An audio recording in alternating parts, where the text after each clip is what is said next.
Making wholesome hearty oatmeal pancakes. The purpose of this tutorial is to provide a simple, healthy, and nutritious guide for cooking oatmeal pancakes that can be easily customized once the recipe is mastered.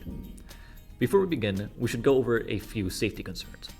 While cooking, if using a stove, there is always a risk of potential combustion, so be sure that the gas is only on when necessary. Surface areas can become hot due to the cooking process, so avoid handling anything without a pot holder that may become hot, as this can lead to serious burns. Avoid eating the batter. While this is primarily done with cookie dough, for example, it is a bad idea in this context due to the presence of raw eggs, which may lead it to salmonella. And finally, be careful with any cooking implements that may be sharp, and always do a thorough cleanup to avoid hazards such as slipping and falling with sharp objects. Ingredients needed for this specific recipe are listed on the screen. Please take a moment to pause this video while you retrieve the proper supplies. Once the ingredients have been retrieved, please pause the video once more to be sure you have all the proper supplies that have also appeared on the screen. And here is your supply list. Now we get to the making of your oatmeal pancakes. Step 1. Clean your surface cooking area and all cooking instruments thoroughly by rinsing them with hot water. Hot water and soap allow for any previous grease to be removed from the surface of your cooking equipment while also killing any germs or bacteria that may exist on their surfaces. Hi, my name is Justin Fair. I'm here today to show you how to make healthy oatmeal pancake. So the first thing that we want to do, the first step, is to make sure that we have a clean working area. So I'm going to take a disinfectant wipe here, and I'm going to clean off the area so I have a clean working space to work on. So I'm just going to wipe this down here. Make sure I have a clean space. Okay. And after that, I'm going to put on my apron here, my cooking apron, to make sure that I keep my clothes clean while I'm cooking. And then after that, I'm going to make sure I have a towel in case I need to dry my hands, or if they're dirty, I can wipe them on my towel here. For step 2, wash hands thoroughly with warm, soapy water. Your hands can carry bacteria and dirt that can easily enter your food during the cooking process. To avoid this, wash your hands with warm, soapy water for 30 seconds to 1 minute. Be sure to rinse all the soap from your hands before beginning the cooking process to avoid getting soap residue in your pancakes. So the next step would be to wash my hands. Make sure you have clean hands before cooking anything, because you're going to be handling things that people are going to eat, so you want to make sure that your hands are clean before cooking any kind of recipe.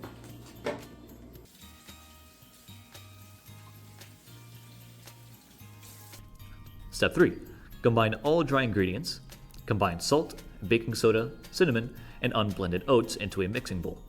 Use the measuring spoons, measure out the appropriate amount of each ingredient from the recipe previously shown, and then use a wire whisk or electric whisk to mix ingredients thoroughly. So now I'm going to take my whisk and then I'm going to mix all the dry ingredients together. So here we go, take my whisk, I'm going to mix these all together. Now it doesn't matter too much how much they get mixed together, because I'm going to be putting them in the blender after I mix them. So there is all my dry ingredients together. Step 4. Combine all wet ingredients together. Crack open your 2 medium eggs and pour them into the second mixing bowl. If any bits of the shells were to fall in, you can use the other pieces of the shell to remove them from the egg. Using a wire whisk, break down the yolks and combine them together. Next, pour the appropriate amount of almond milk and vanilla extract into the same mixing bowl. Mix together thoroughly. Next, I'm going to take all my wet ingredients and I'm going to put them together. So first I'm going to take my eggs.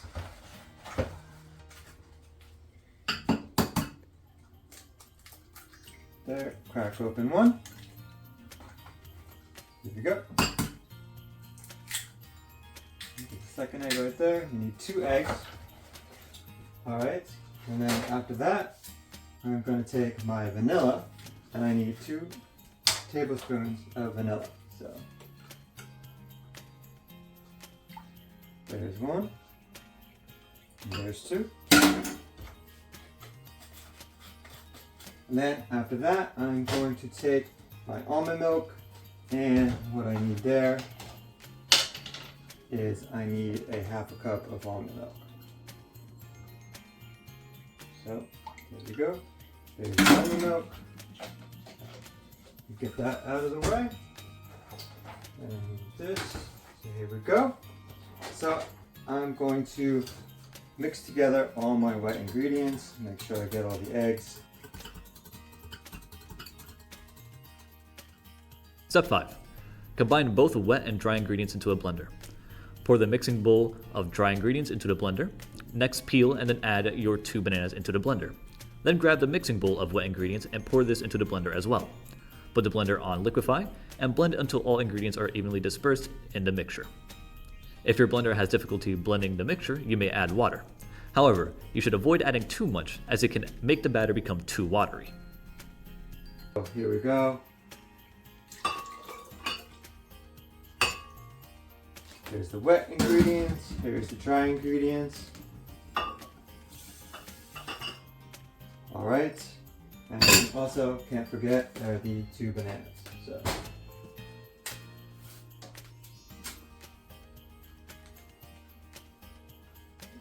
peel that off right there. There's 1 banana. There's the second banana.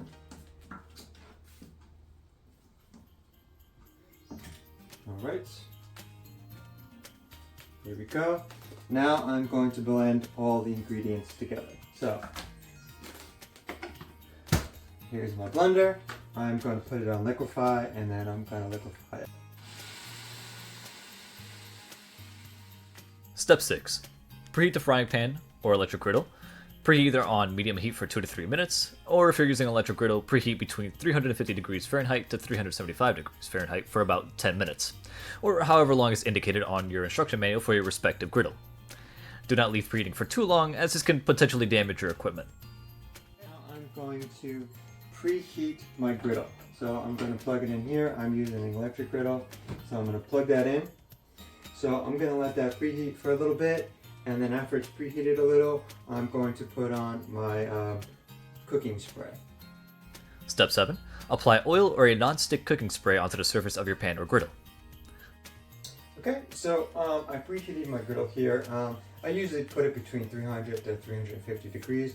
So I'm going to take my cooking spray here and I'm going to spray it on. Alright. Step 8. Scoop or pour your batter onto the hot pan or griddle. Carefully pour a small amount of your batter and allow it to cook for about 2 to 3 minutes. If you're using an electric griddle, avoid overpouring as it can cause the griddle to overflow. I'm going to pour it on.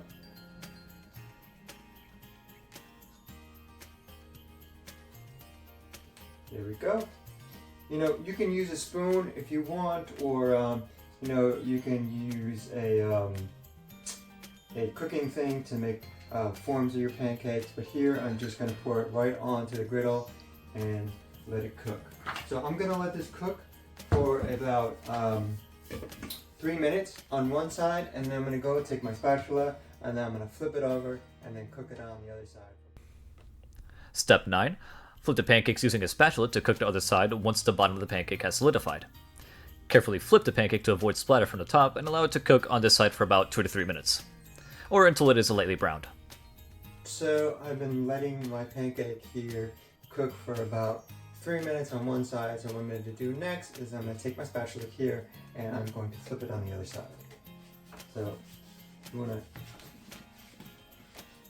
flip it over, and then I'm going to let it cook on this side for about another 2 to 3 minutes. You know, you can cook it to your taste. If you want to make it a little more brown on one side, on the top, you know, it's up to you. You can make them however you want. So I'm going to let this cook here for about 3 minutes. Step 10. Remove the pancake from the pan or griddle and place onto your plate. Let the pancake cool for a minimum of 1 minute to avoid burns. If you're done cooking, turn off the stove or griddle and leave the batter in an airtight container. If you wish to continue cooking, repeat steps 8 through 10.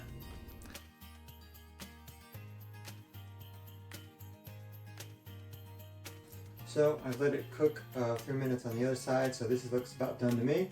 So I'm going to take the pancake and I'm going to use my spatula and take the pancake and put it on my plate. So here we go, and that's pretty much how you make healthy pancakes. You know, this is, you can make a few more, throw them on the griddle, pop them, put them over here, and then we're done. So thanks for coming out and watching my video. And that's it. Now what you have left over is a healthy, hearty pancake, perfect for the start of any breakfast. This nutritious pancake can be customized with toppings including fruit, syrup, or sugar.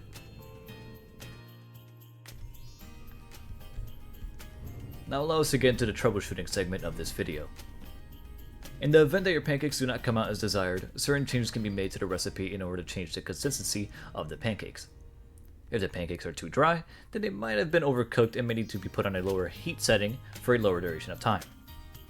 If the pancakes are crumbling apart, this may be because of a lack of binding agent added to the recipe, in which case it may be beneficial to add some additional bananas to the batter. If the pancakes are too dense or thick, you might have overmixed the batter. In order to avoid this, try to prevent any further mixing once the batter has smoothed out. If the pancakes result in being too sweet, try to reduce the amount of sugar you have placed within the batter. If the baking process has taken too long, you might have been using a lower temperature than what is required. In order to remedy this, try to slightly raise the temperature. Now we get to the pancake maintenance guide. Once your pancakes are completed, there are some additional steps that you might have to take in order to ensure the quality of the product, as well as to contribute to a positive experience the next time you choose to cook. Clean the cooking surface upon completion of the pancakes, as well as any utensils used during the cooking process. Wipe down all countertops of any residue. Store the leftover pancakes, batter, and unused ingredients properly. Items that need to be stored cold, including unused batter and leftover pancakes, should be stored in the refrigerator as they are more likely to spoil if left at room temperature.